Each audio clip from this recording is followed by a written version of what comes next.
Oke, bismillahirrahmanirrahim. Kita lanjutkan dari materi pada video sebelumnya. Nah, sebetulnya persamaan gelombang berjalan itu ada plus minusnya di A dan plus minusnya di KX. Oke, sesuai tadi bahwa Y ini adalah simpangan.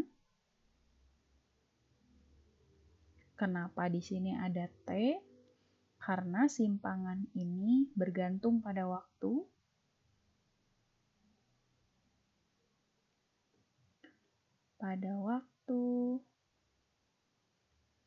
Kemudian plus minus pada amplitudo, ini mengartikan dua hal.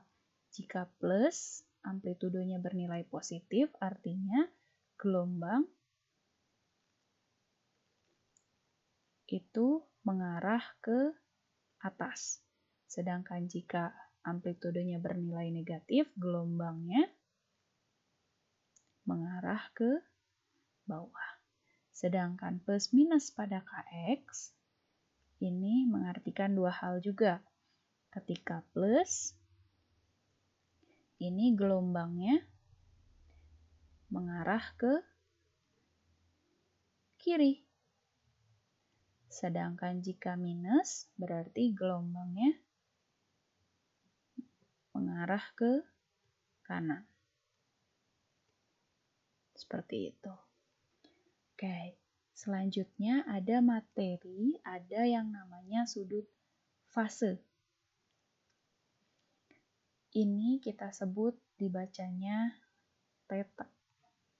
Sudut fase atau theta itu adalah besarnya sudut dalam fungsi sinus. Jadi ketika tadi ada gelombang, untuk menentukan posisi titik P-nya itu ada di puncak, di lembah, atau justru di tengah-tengah, itu kita bisa mengetahuinya dari sudut fase. Tapi sudut fase ini dalam bentuk fungsi sinus. Oke, ini persamaan gelombang dengan nilai amplitudonya positif dan gelombangnya mengarah ke kanan. Nah, yang disebut dengan sudut fase atau theta ini adalah ini, nilai sinus yang ininya. Omega T min KX. Omeganya, omega itu sendiri adalah 2pi per T, dan K-nya itu sendiri adalah 2pi per lambda. Sehingga nilai sudut fase adalah 2V T per periode dikurangi jarak per lambda. Kemudian ada juga yang namanya fase. Ini kita baca psi. Nah, masih dengan persamaan yang sama, bedanya antara fase dengan sudut fase, kalau sudut tadi dalam fungsi sinus, kalau fase di sini sudah tidak ada lagi 2pi yang tadi di depan. Jadi fasenya itu sendiri adalah T per periode dikurangi X per lambda. Atau fase ini adalah sudut fase dibagi dengan 2pi. Di sini kita bisa mengetahui posisi suatu partikel. Misal di sini ada gelombang yang tingginya itu antara A sampai A aksen, itu amplitudonya. Nah, di sini ada kata sefase. Nah, sefase itu artinya titik materi di gelombang ini memiliki simpangan dan arah gerak yang sama. Nah, contohnya yang mana? Antara A dengan F. Keduanya sama-sama bergerak ke bawah. Dan simpangannya sama, artinya mereka berdua berada pada puncak gelombang. Kemudian A, ada F, ada J. Ini sefase. A, F, J. Mana lagi yang sefase? B, H, G, dan K. itu sefase. B, G, dan K. Mana lagi yang sefase? Ada lagi E dan I. E dan I. Itu sefase. Nah, untuk memudahkan, yang sefase itu memiliki nilai N lambda.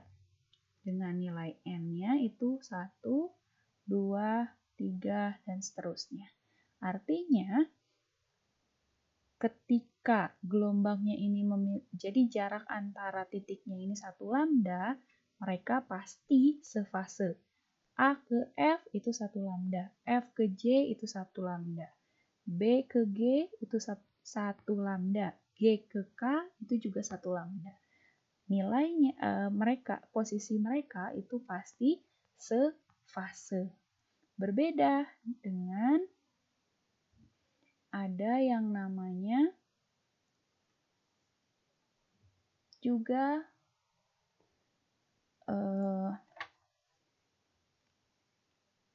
yang berlawanan fase. Berlawanan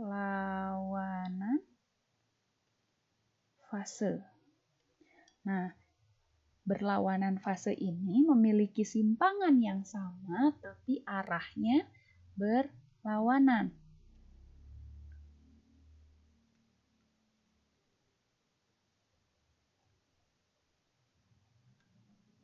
Contoh antara B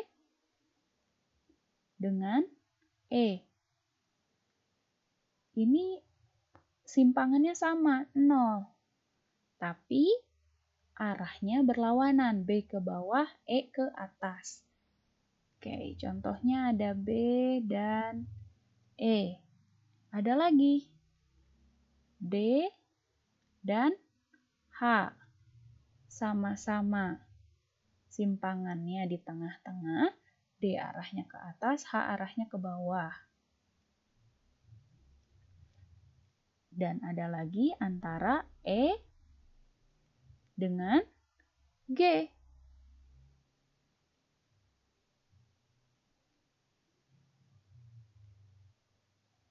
E dengan G. Simpangannya sama, tapi arahnya berlawanan. Ini yang disebut dengan berlawanan fase.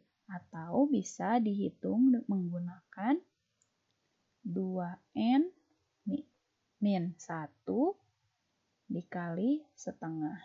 Dengan nilai N-nya adalah 1, 2, 3, dan seterusnya.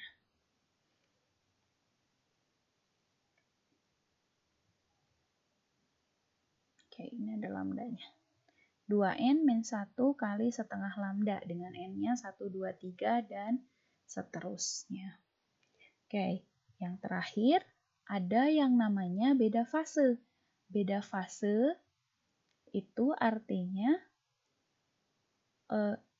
selisih antara fase yang satu dengan fase yang lainnya. Ada 2 cara untuk menentukan beda fase. Yang pertama, beda fase 2 titik yang terpisah pada jarak delta X pada saat T. Menggunakan persamaan yang ini, artinya yang diketahuinya adalah jaraknya. Nah, yang kedua itu adalah beda fase suatu titik pada selang waktu delta T. Artinya yang diketahui di soalnya adalah delta T-nya.